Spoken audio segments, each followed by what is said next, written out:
ಜರ್ಮನಿಯ ಸಿಲಿಷ್ಯಾ ನಾಡಿನಲ್ಲಿ ರಿಂಗಲ್ ತೂಬೆ ಎಂಬ ಒಬ್ಬ ಅಯ್ಯರ್ನ ಮೊದಲನೆಯ ಮಗನೇ ವಿಲಿಯಂ ರಿಂಗಲ್ ತೋಬೆ. ಆಗಸ್ಟ್ ತಿಂಗಳ 8ನೇ ತಾರೀಕು 1770ರಲ್ಲಿ ಹುಟ್ಟಿದರು. ದೈವಭಕ್ತಿಯುಳ್ಳ ಕುಟುಂಬದಲ್ಲಿ ಬೆಳೆದರು. ಚಿಕ್ಕ ಬಾಲಕನಾಗಿದ್ದಾಗ ತಂದೆಯ ಕಿತ್ತಳೆ ಹಣ್ಣಿನ ತೋಟದಲ್ಲಿ ಆಟವಾಡಿ ಬೆಳೆದರು. ಯೌವನಸ್ಥನಾದಾಗ ಒಂದು ಉಜ್ಜೀವನ ಕೂಟಕ್ಕೆ ಹೋಗಿದ್ದಾಗ ದೇವರ ದರ್ಶನ ಇವರಿಗಾಯಿತು. ದೇವರು ಇವರನ್ನು ಮುಟ್ಟಿದನು. ಅಂದೇ ಇವರು ತಮ್ಮನ್ನು ದೇವರಿಗೆ ಒಪ್ಪಿಸಿಕೊಟ್ಟರು. ನಂತರ ಒಂದು ಶಾಲೆಗೆ ಸೇರಿದರು.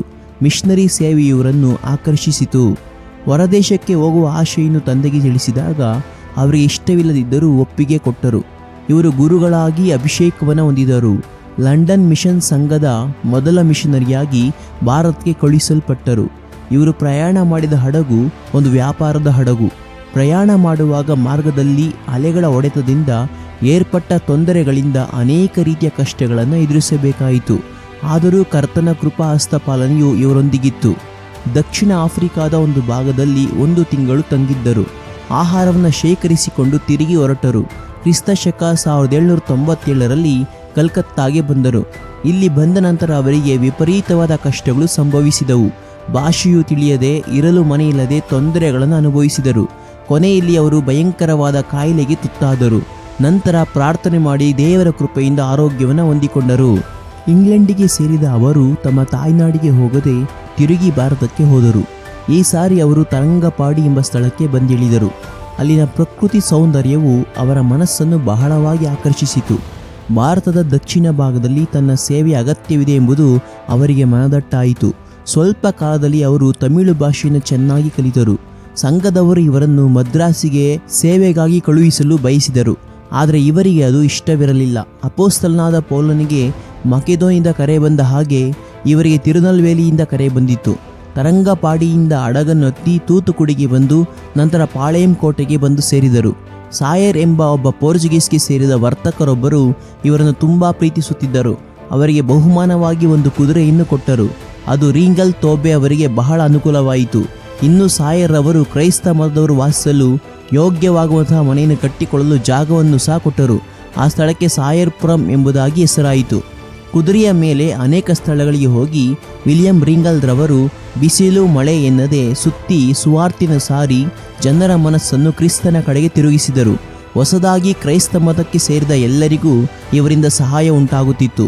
ವಿಗ್ರಹದ ಮೆರವಣಿಗೆಗಳಲ್ಲಿ ಈ ಜನರು ದೀವಟಿಕೆಗಳನ್ನು ಹಿಡಿಯುವುದನ್ನು, ತೀರ್ಥ ಪ್ರೋಕ್ಷಣೆ ಮಾಡುವುದನ್ನು ನೋಡಿ ಇವರಿಗೆ ಬಹಳ ದುಃಖವಾಗುತ್ತಿತ್ತು.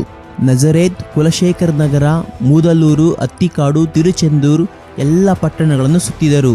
ಅನೇಕರಿಗೆ ದೀಕ್ಷಾ ಸ್ನಾನ ಕೊಟ್ಟರು. ಆದರೆ ಯೋಗ್ಯತೆ ಇಲ್ಲದವರನ್ನು ಹಿಂದಕ್ಕೆ ಕಳುಹಿಸಿಬಿಟ್ಟರು. ಸತ್ಯನಾಥನ್ ಎನ್ನುವವರು ಇವರಿಗೆ ಸಹಾಯಕರಾಗಿದ್ದರು. ರಿಂಗಲ್ ತೋಬೆಯವರು ಬಹಳ ಸಾಧಾರಣ ಜೀವನ ನಡೆಸುತ್ತಿದ್ದರು.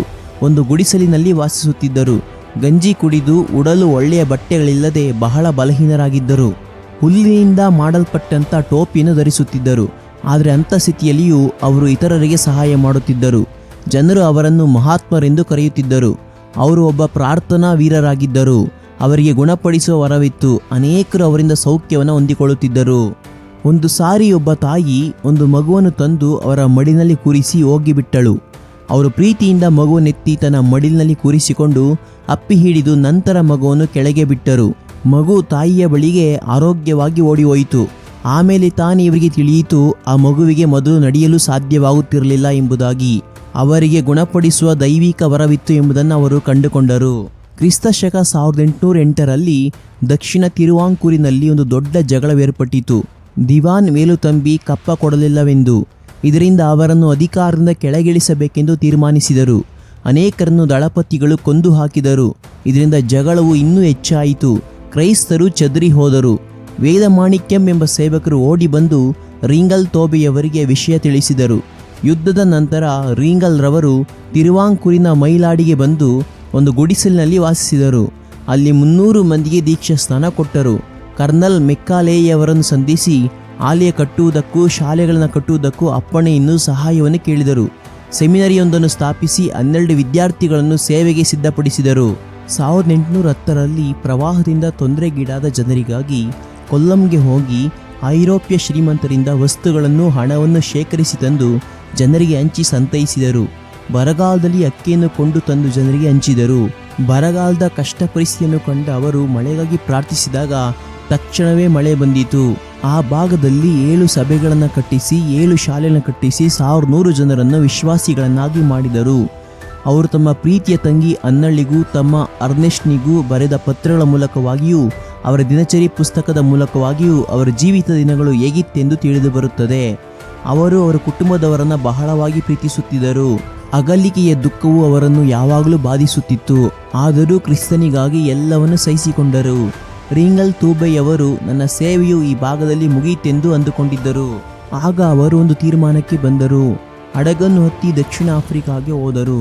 ಕೊನೆಯಲ್ಲಿ ಮಲೇಕಾವಿನಿಂದ ಪಟ್ಟೇರಿಯಾಗೆ 1816ರಲ್ಲಿ ಸೆಪ್ಟೆಂಬರ್ 27ರಂದು ಹಡಗನ್ನು ಹತ್ತಿದರು. ನಂತರ ಅವರ ಬಗ್ಗೆ ಯಾರಿಗೂ ಯಾವ ವಿಷಯವೂ ತಿಳಿದು ಬರಲಿಲ್ಲ. ರಿಂಗಲ್ ತೂಬೆ ಎಂದರೆ ಮಣಿಪುರ ಎಂಬ ಹೇಳುವ ಒಂದು ವಸ್ತು. ಮಣಿಪುರದಂತೆ ಇವರು ಸುವಾರ್ತೆಯನ್ನು ಸಾರಿದರು. ಆದರೆ ಕೊನೆಯಲ್ಲಿ ಅವರಿಗಾಗಿ ಒಂದು ಸುಂದರವಾದ ಸಮಾಧಿಯನ್ನು ಕೂಡ ಕಟ್ಟಲು ಸಾಧ್ಯವಾಗಲಿಲ್ಲ. ಅವರ ಶರೀರವು ಪೆಸಿಫಿಕ್ ಸಾಗರದಲ್ಲಿ ಆಗಲಿ ಆಫ್ರಿಕಾದಲ್ಲಿ ಆಗಲಿ ದೊರೆಯಲಿಲ್ಲ. ಆದರೆ ದಕ್ಷಿಣ ಇಂಡಿಯಾದಲ್ಲಿ ಇವರು ಮಾಡಿದ ಸೇವೆಯನ್ನು ಎಂದಿಗೂ ಸಹ ಮರೆಯಲು ಸಾಧ್ಯವಿಲ್ಲ. ತನಗಾಗಿ ಜೀವಿಸದೆ ಇತರರಿಗಾಗಿಯೇ ಜೀವಿಸಿದಂಥ ಇವರ ಸೇವೆ ನಿಜಕ್ಕೂ ಉತ್ತಮವಾಗಿತ್ತು. ಸುಖಕರವಾದ ಜೀವಿತವನ್ನು ತ್ಯಾಗ ಮಾಡಿ ಕ್ರಿಸ್ತನಿಗಾಗಿ ಎಲ್ಲವನ್ನ ಸಹಿಸಿಕೊಂಡು ಜೀವಿಸಿದಂಥ ಇವರ ಸೇವೆಯು ನಿಜಕ್ಕೂ ಇಂದು ಎಲ್ಲರಿಗೂ ಮಾದರಿಯಾಗಿರುವಂಥದ್ದಾಗಿದೆ.